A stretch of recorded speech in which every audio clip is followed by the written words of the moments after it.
Bonjour à tous, Franck Muller, ici Lyon. Nous sommes le lundi 18 janvier. Ravi de vous retrouver. Bien, liberta. Oui, nous avons depuis la fin de la semaine dernière un mouvement de désobéissance civile en cours en Italie. Une fronde des restaurateurs s'organise en Italie. Donc, évidemment, le pays est toujours frappé par l'épidémie de Covid. Il y a un hashtag qui s'appelle « Io apro, moi j'ouvre ». De nombreux restaurateurs affirment sur les réseaux sociaux qu'ils rouvriront. Donc, ça, c'était en fin de semaine. Ils ont tous ouvert sans l'accord du gouvernement vendredi dernier. Voilà. C'était une revendication pleine de colère pour de nombreux gérants de restaurants obligés de fermer leur établissement depuis des semaines, comme en France, en raison des crises de contamination. Voilà. Donc, ils ouvrent de nouveau leur restaurant en respectant le couvre-feu qui a lieu, donc, chez eux, de 22h à 5h du matin. Mais le reste de la journée, c'est ouvert. Bon, vous avez le droit d'aller travailler, et bien eux, ils ouvrent leur restaurant et les gens travaillent et ils vont se restaurer à midi au resto, d'accord? Ou le soir. Voilà. Il y aurait eu théoriquement 50 000 restaurateurs qui étaient prêts à faire cette démarche. Et éventuellement avec un soupçon de... Enfin, le mouvement pourrait faire tache d'huile du côté des cinémas et des salles de sport aussi. Voilà. Évidemment, le chef de Matteo Salvini soutient le mouvement, Salvini, voilà, avec, on le voit sur les réseaux sociaux, côté d'Umberto Carriera, une des figures de ce mouvement. Voilà. En plus, le gouvernement italien est dans une crise politique au niveau des différentes alliances, et donc voilà. La situation sanitaire est toujours assez délicate. Le gouvernement espérait pouvoir lever une partie des restrictions à partir de la mi-janvier. Et puis, mais en fin de compte, il semblerait que 12 des 20 régions italiennes risquent de se voir imposer des restrictions beaucoup plus sévères. Voilà.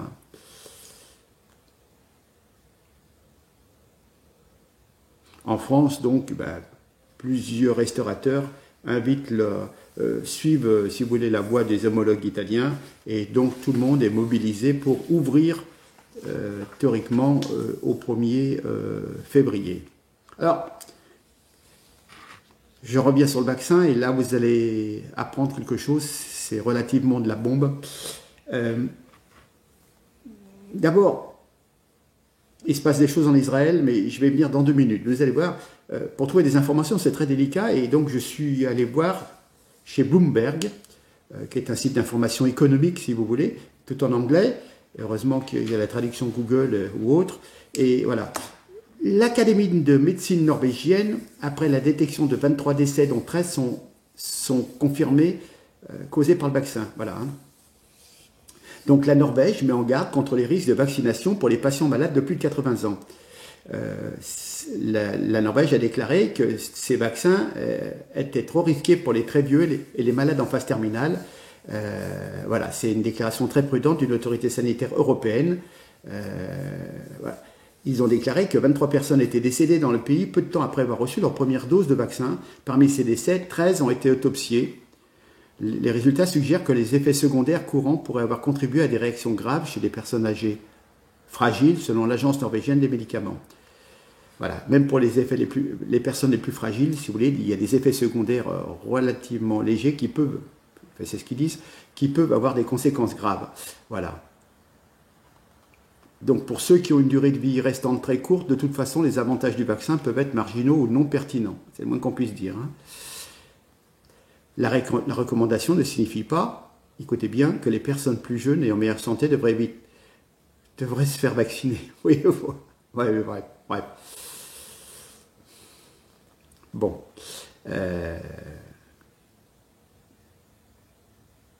Compliqué leur truc de vaccination. Alors, en France aussi, une personne est morte. En France, un patient fragile est décédé dans une maison de soins 2 heures après avoir été vacciné. Mais les autorités ont déclaré que, compte tenu des antécédents médicaux du patient, rien n'indiquait que le décès était lié au vaccin. Voilà. L'Agence française de sécurité pharmaceutique a signalé jeudi 4 cas de réaction allergique sévère et 2 incidents de battements cardiaques irréguliers après la vaccination. Ça, c'est rien. Ça, c'est les effets primaires mais je suis en train d'étudier les notices de Moderna, mais on verra beaucoup plus tard. Mais il y a des choses assez bizarres. Bien, alors ce qui est très très important, vous avez un site sur Internet un peu communautaire, juif, sioniste, qui s'appelle Europe Israël. Vous avez certainement dû, quand vous êtes sur Internet, voir des choses ou sur Facebook.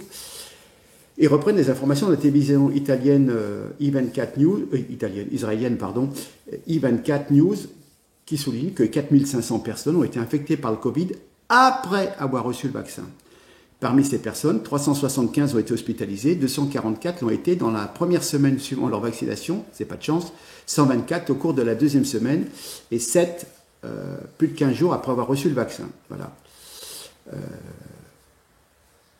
Voilà. Selon le docteur Sharon Elraï-Price, qui dirige les services de santé publique au ministère israélien de la Santé, 17% des patients hospitalisés en ce moment en Israël, 17% de tous les patients hospitalisés avaient reçu une première dose de vaccin anti-Covid avant de tomber malade. Voilà. Israël est le pays qui a vacciné le plus de personnes à ce jour. Sur les 9 millions d'habitants, 2 millions ont déjà reçu une première dose du vaccin. Et paradoxalement, le gouvernement israélien annonce que l'épidémie n'y a jamais affecté autant de personnes. Vous voyez, c'est pas évident, hein, c'est pas évident. Je vais partir sur, voilà, vous avez compris, c'est ardu, on ne peut pas écouter seulement une seule voix, hein, il y a tout et son contraire avec notre gouvernement. Il ne faut pas céder à la panique. La peur n'écarte pas le danger. Hein. Et puis, vous apercevez que notre gouvernement, la politique du gouvernement Castex, Macron, c'est d'affoler, d'enfermer et de vacciner. Moi, je suis pour la liberté. Je propose de rassurer, protéger, soigner.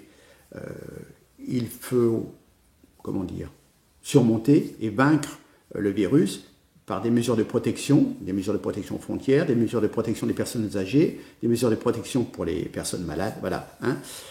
Toute cette peur, tous ces confinements aboutit à la destruction de l'État et nous voyons que nous allons par millions augmenter le nombre de chômeurs. Hein. Il n'est pas acceptable que nous n'avions que deux choix, soit rester enfermés, soit se faire vacciner. Et encore, quand on voit les résultats du vaccin, on peut se poser quand même des questions. Il y a des traitements qui marchent dans d'autres pays. On peut se poser des questions, pourquoi en Suède, personne n'est confiné, ils n'ont pas plus de morts que nous. Donc, voilà, je vous rappelle qu'à un moment, Olivier Véran avait dit que c'était le fait d'être confiné qui rendait malade et qu'il fallait sortir, être à l'air libre pour que le virus parte dans l'air. Hein. Donc, c'est un peu compliqué. Alors, Sibeth Ndiaye, l'ancienne porte-parole du gouvernement, a été nommée secrétaire générale d'ADECO jeudi 14 janvier, ça a été annoncé par le groupe suisse ADECO. Hein. Elle sera en charge des affaires publiques, du juridique, de la communication, des solutions emploi. Rappelons qu'elle est âgée de 41 ans, qu'elle est une des proches collaboratrices d'Emmanuel Macron, voilà, et puis donc à l'Élysée comme directrice de la communication.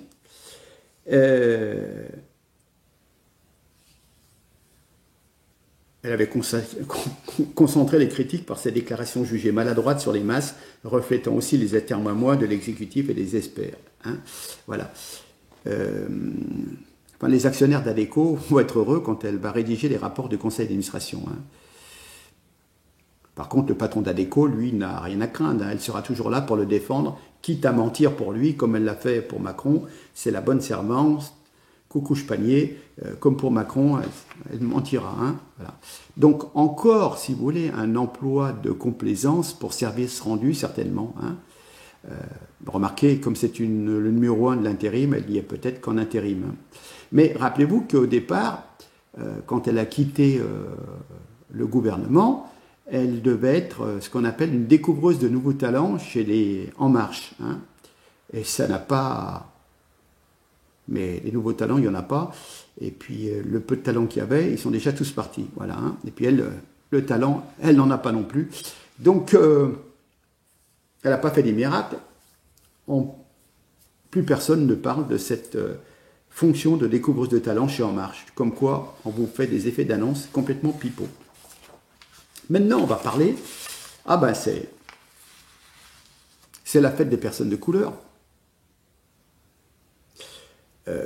Les syndicats policiers sont furieux après avoir appris que l'acteur Omar Sy avait été invité pour participer au Beauvau de la sécurité, voilà, pour améliorer les conditions d'exercice des forces de l'ordre et consolider leurs liens avec les Français. Hein, voilà. Ce Beauvau de la sécurité est une supercherie, une vaste blague. Hein. Qui va participer au Beauvau de la sécurité? Eh bien, évidemment, des syndicats représentatifs, comment dire, genre Alliance, enfin, tous les syndicats qui ont ouvertement appelé à voter Emmanuel Macron lors du dernier second tour de la présidentielle. Ces syndicats montrent qu'ils n'ont aucun caractère d'opposition au gouvernement en place, ni en opposition à la politique qui est menée par ce gouvernement. Donc, tant que cette réunion qui s'appelle Beauvau de la sécurité écartera tous les syndicats minoritaires qui ne sont pas à la botte du gouvernement, bien entendu, on ne peut pas y porter un grand intérêt et on ne peut rien attendre de particulier. Hein, voilà, hein. Alors, Omar Sy, mais ça fait hurler la plupart de tous les syndicats et de tous les gens. Hein. On peut être que scandalisé, si vous voulez.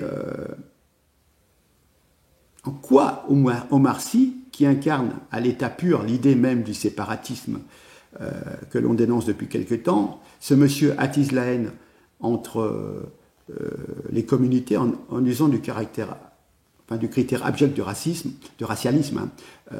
En France, nous n'avons pas une politique racisée comme aux États-Unis. On n'a pas des descendants d'esclaves. Pour moi, inviter Omar Sy, pourquoi pas inviter aussi Assa Traoré pendant qu'on y est? Voilà. On ne peut pas inviter des personnes ouvertement pro-délinquants ou pro-voyous pour la simple et bonne raison que ces derniers sont d'origine d'Afrique subsaharienne. Vraiment lamentable, quoi. Voilà. Mais on peut être sûr qu'il y a un problème et que si l'épidémie s'arrête, les grandes manifestations vont recommencer. Et donc l'année 2021 va être relativement assez tendue. Hein, voilà, hein. D'ailleurs, on l'a vu au mois de décembre, hein, qu'il y avait déjà eu des manifestations très violentes. Ce climat social est très instable et la grogne des policiers s'est fait réentendre l'année dernière pour les problèmes d'effectifs. Donc ça va être chaud. D'ailleurs, c'est pour ça qu'on vous demande de rester confinés. Pendant ce temps, les gens ne descendent plus dans la rue pour manifester contre les conditions économiques ou politiques. Voilà. Alors, j'ai trouvé un truc assez sympa, je vais vous le lire, qui résume bien un petit peu. C'est un petit texte fait par une dame qui se prénomme Nanouche sur un site qui s'appelle la politique est une poubelle, et enfin observatoiredumensonge.com. Voilà, je cite, mais je trouve que il est excellent. Les fiascos et les mensonges s'enchaînent aujourd'hui, c'est le manque de doses commandées, ça doit être ça. La stratégie du Macronistan qui dit avoir tout anticipé et planifié avec le grand chef à sa tête. Et casse-tête d'ajouter que non, la France n'a pas à rougir de sa stratégie. Mais oui, bien non. Et puis Véran nous avait rappelé, nous savons faire la guerre avec des pistolets à eau, certainement. Hein, voilà. Si avec une guerre militaire, nous avions des colonels du type Véran le menteur, nul doute que nous serions vite rayés de la carte. Qu'il se rende au Mali avec son chef pour tâter du mot guerre. Malgré l'embauche de 4 sociétés privées à la rescousse du radeau de la Méduse macronien qui coûte aux Français un pognon de dingue, alors ils nous disent, nous ne naviguons pas à vue, une stratégie a été définie, nous dit Véran. Eh oui, il n'a pas honte. Hein. Après les comités Théodule, les sociétés de conseil, M. Fischer, pour piloter la logistique. Maintenant, on fait appel à des sociétés de rendez-vous téléphoniques, Doctolib, Maya et Keldoc, sélectionnées par l'État afin de coordonner la campagne de vaccination contre la pandémie de Covid-19. Les fiascos et les mensonges s'enchaînent aujourd'hui. C'est le manque de doses commandées. Ça doit être ça la stratégie du Macronistan qui dit tout avoir anticipé et planifié, je vous le disais, avec le grand chef à sa tête. Et casse-tête d'ajouter que non, la France n'a pas à rougir de sa stratégie de lutte contre le Covid-19. Ils se trouvent même être les meilleurs en Europe, les macronistes. Voilà, sur 27 pays européens, la France est 25e au niveau des personnes vaccinées. J'ouvre une parenthèse. Moi, ça ne me dérange pas, en partant du principe que ce vaccin n'est pas une bonne chose. Ce type de vaccin n'est pas une chose. Enfin, ce faux vaccin, ce traitement génétique. Je referme la parenthèse. Voilà. Les présidents de région, les élus locaux, les CHU, les ARS et tous les médecins sont évincés. Après avoir fustigé l'administration française à cause de sa lenteur, voilà Manu Premier qui l'encense. Il nous dit on peut toujours faire mieux. Mais qu'attend-il? L'administration française fait ce qu'on lui demande, elle est au rendez-vous, sauf quand c'est un type vulgaire et inexpérimenté qui lui impose ses volontés. Et là, elle devient folle. Et Macron nous dit je gère la crise chaque jour, matin, midi, soir, c'est de mon obsession. Bon. C'est un règne mortifère qui se vante de son pragmatisme, soi-disant. La Macronie n'a eu cesse de se chercher des boucs émissaires. C'était les anti-vaccins, c'était les Français en général, la bureaucratie, l'État obèse, les fonctionnaires, tout ça avait donc bon dos.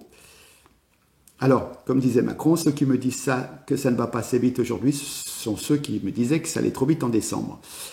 Nous dit Macron-Néron, avec son dédain habituel. Il n'assume rien, puisque rien n'est jamais de sa faute. Pourtant, bien dirigée, bien commandée, notre administration a toujours été efficace. Sauf qu'être aujourd'hui, être ministre et président, c'est ne rien connaître ni ne rien savoir. C'est le nouveau monde de pitres gesticulants, suffisants et arrogants, qui ne brassent que de l'air. Et puis, de toute façon, c'est Manu Premier qui lui-même a pris le pouvoir total avec son conseil de défense dévoyé, ses théories fumeuses et son manque total d'autorité. La politique a laissé place au ridicule. Depuis 2017, c'est de la politique spectacle avec des vaniteux et superficiels. C'est le reflet du déclin de l'intelligence, des valeurs d'intérêt général et de bien commun. Ce n'est pas avec un vocabulaire guerrier que la Macronie arrivera à nous faire oublier quoi que ce soit. La crise sanitaire a été le révélateur de leur incompétence crasse, que ces misérables macronistes nous épargnent ces métaphores guerrières usées jusqu'à la corde et inappropriées, et qu'ils arrêtent d'enfiler les mots comme des perles qui sont bêtement repris en boucle par les chaînes fatigantes de l'info en continu. Jamais un gouvernement aussi bavard, médiocre, incapable, menteur, j'en perds mes mots, pathétique, tellement c'est pathétique, oui justement, lamentable. Le seul domaine le seul domaine dans lequel excelle ce gouvernement, c'est l'autosatisfaction. Gloire à nous, voilà, avec 67 000 morts. Hein. Alors, Jupiter fait semblant de foudroyer Véran dans les médias avec une com bien orchestrée, mais lui envoie en coulisses un SMS d'encouragement. Tiens bon, on les aura ces connards. Tout est dit. Descendants, nous sommes passés à connards. Quel respect avec les Français, envers les Français. Que ceux qui ne sont rien tiennent bon, ils les auront aux prochaines élections. Nous ne sommes plus à une insulte ni à un mensonge près. Et la presse a sa rescousse en nous décrivant le millefeuille administratif. Traduction, ce n'est pas de leur faute. Voilà. C'est à cela que servent les subventions accordées par la Macronie à la presse. La chien-lit, ça suffit.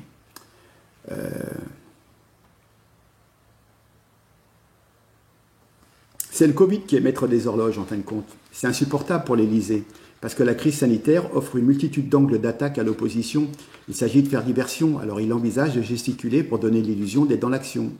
Voilà. Donc il y a un Macron chaud, en sauveur de la planète, lundi, exemple de ce qu'il a déclaré, l'année 2021 est l'année de la réconciliation pour tous nos défis. Cette affirmation ronflante ne veut strictement rien dire, évidemment.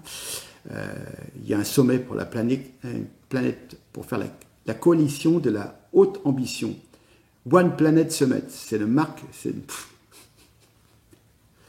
incroyable. Voilà, parce que Macron est en colère contre l'inaction écologique de son gouvernement. Voilà. Alors, mardi, un petit tour chez Ariane Group et dans une ferme pour les photos. Mercredi, réunion des sinistres, urgence sanitaire, voilà. Hein. Écologie, emploi, sécurité, égalité des chances, voilà, c'est le programme de Macron. J'en rêve. En tout cas, il n'a pas menti sur son progressisme. Il y a une progression, effectivement. Le chômage progresse, la pauvreté progresse, l'insécurité... Ah non, c'est que le sentiment d'insécurité qui progresse. Les violences sur les forces de l'ordre progressent de 34%, la délinquance dans les zones rurales progresse de 8%, et ça ne devrait que commencer, puisqu'on va mettre encore plus de migrants dans les campagnes, donc je ne vous dis pas. Voilà. Et la dette progresse, le déficit progresse, voilà, tout est sacrifié sur l'autel de l'incohérence gouvernementale. Et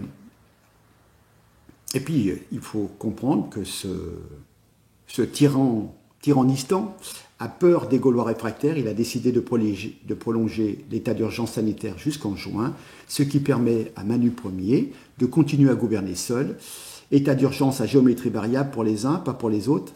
Alors il paraît que Darmanin va se saisir de ce problème en revoyant la répartition entre police et gendarmerie sur le plan national, déshabiller Paul pour habiller Jacques, parce qu'il ne s'agirait pas de reprocher à Macron-Néron de ne pas s'être attaqué aux racailles pour 2022. Alors, il y en a un qui est fier de lui, c'est Bruno Le Maire, qui a fait l'éloge de la transformation économique du pays. Ah ben, pour être transformée, elle s'est transformée. Écoutez, c'est fou. Je pense que nous avons fait pour l'économie française davantage en 3 ans que ce qui avait été fait depuis 20 ans. Nous avons obtenu depuis 2020 des résultats tout à fait spectaculaires. Voilà. Alors, un jour, il nous dit le pire est devant nous. Et puis, un lundi suivant, il nous dit l'année 2021 sera une très bonne année pour l'économie française. Voilà. Et en même temps, c'est le cas de le dire, en même temps, depuis qu'il est à Bercy, il a eu le temps d'écrire 3 livres et le temps de faire la promo du dernier sur les antennes de radio en pleine crise sanitaire et économique. Voilà. Dans la bataille de l'opinion, l'affichage de la combativité est une arme essentielle. Mais en fin de compte, les macronistes empilent des mots. Et c'est toujours, non pas moi ou le chaos, mais moi et le chaos avec Macron. Voilà. Sur ce, je vous souhaite un bon début de semaine. Je vous remercie pour tous les messages. J'ai reçu dernièrement un mail et une photo d'un de mes correspondants à l'île de Saint-Martin, donc c'est toujours plaisir, c'est toujours très, très amical, très sympathique. Voilà. Écoutez, on va à la recherche d'autres informations. Ces histoires de vaccins, ça ne me plaît pas du tout. Il y a une modification génétique quelque part. Je vais aller faire un tour sur le site de Moderna déjà aussi pour voir certaines choses qui me... Voilà. On verra dans la semaine ce que ça va donner aux États-Unis avec Trump. J'ai vu des choses sur Biden, le fils Biden, je peux vous dire que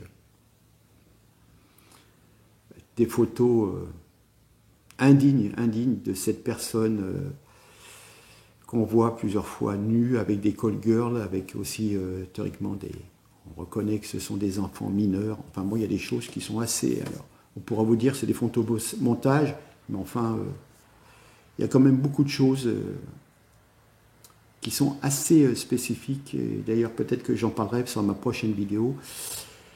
Et vous verrez. Et puis, il y a quand même une habitude de chez M. Biden, le futur président, enfin, on verra, d'embrasser toutes les petites filles, de leur faire des papouilles, etc. Et d'après ses compagnons de chambrée d'il y a 50 ans, il leur avait toujours dit qu'il avait un penchant pour les jeunes enfants. Voilà. Alors, bon, c'est des ragots, hein.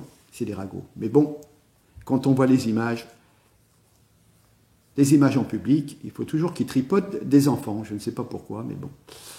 Sur ce, les choses vont bouger cette semaine, on va voir. On va voir. On va voir si tout ce qu'on voit sur Internet avec les QAnon se déroule ou pas.